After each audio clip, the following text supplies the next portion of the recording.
comment créer un compte et devenir shareur, comment créer un compte sur le site de YouShare.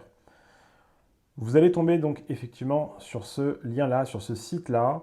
C'est sûrement un site qu'on vous aura communiqué, d'accord? Je rappelle juste que toutes les informations qu'il y a dans ce tutoriel vidéo ne sont pas à renoter pour vous, d'accord? Ce sont des exemples et vous noterez bien sûr ce qui vous correspond. La première chose à remplir, c'est d'écrire le numéro de votre sponsor, de votre parrain ou marraine. Il est possible que cette personne vous ait communiqué un lien avec son numéro qui est déjà inscrit ici et normalement vous retrouverez aussi son nom juste en haut dans la barre bleue. Pour l'exemple, j'ai préféré prendre une page vierge. Donc on va mettre un identifiant. S'il vous plaît, faites attention de ne pas noter cet identifiant précisément. Utilisez bien l'identifiant de votre parrain ou marraine. Alors, je répète, utilisez bien l'identifiant de votre parrain ou marraine et pas celui-ci. Ensuite, une fois que vous avez noté ou que vous avez déjà à l'écran donc l'identifiant de votre parrain ou marraine, il y a quelques questions à répondre. C'est très très simple, c'est un formulaire tout ce qu'il y a de plus classique. La première chose qu'on va regarder ensemble, c'est quel type de client êtes-vous, donc soit privé, soit une entreprise. Donc pour l'exemple, on va prendre privé. Ensuite, ce sont des informations personnelles. Donc la première ligne, très important, la première ligne, c'est votre prénom.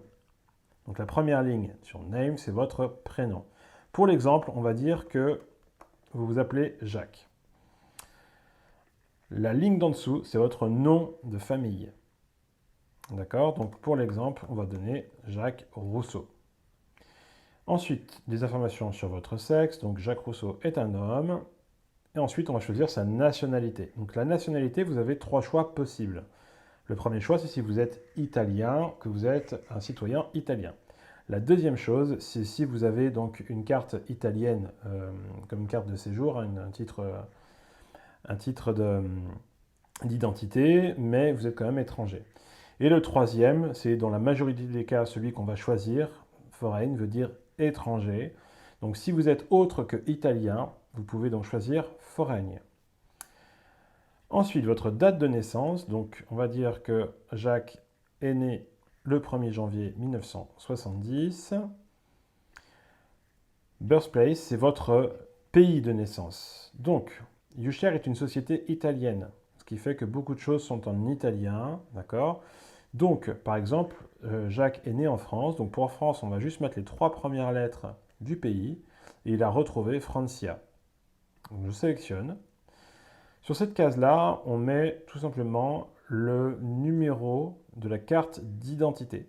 On va mettre donc un numéro fictif, bien évidemment. Alors, carte d'identité ou passeport. On continue sur la droite, ce sont des informations sur votre lieu de résidence. Donc, le premier champ à remplir, c'est votre pays. Donc, nous habitons en France. Pour l'adresse, sur cette ligne-là, vous mettez uniquement la rue et le libellé de la voie. Et ici, le numéro.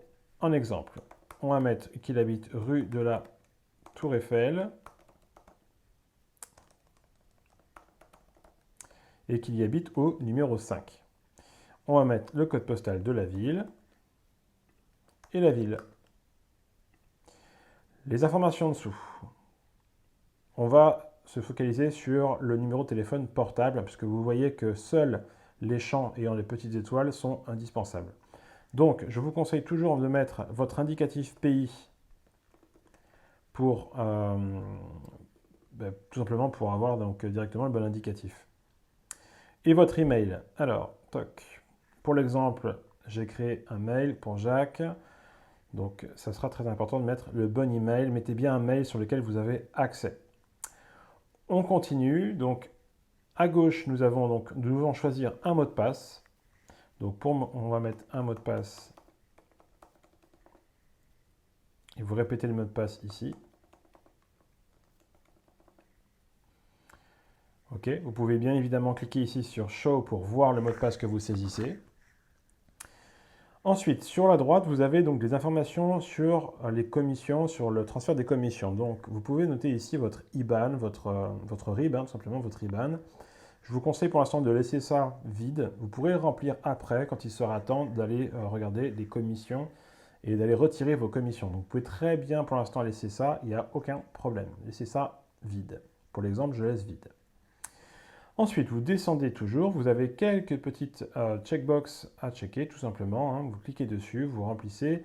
Alors ce sont tout simplement les conditions générales d'utilisation, quelques textes sur les règles et procédures, hein, bien évidemment.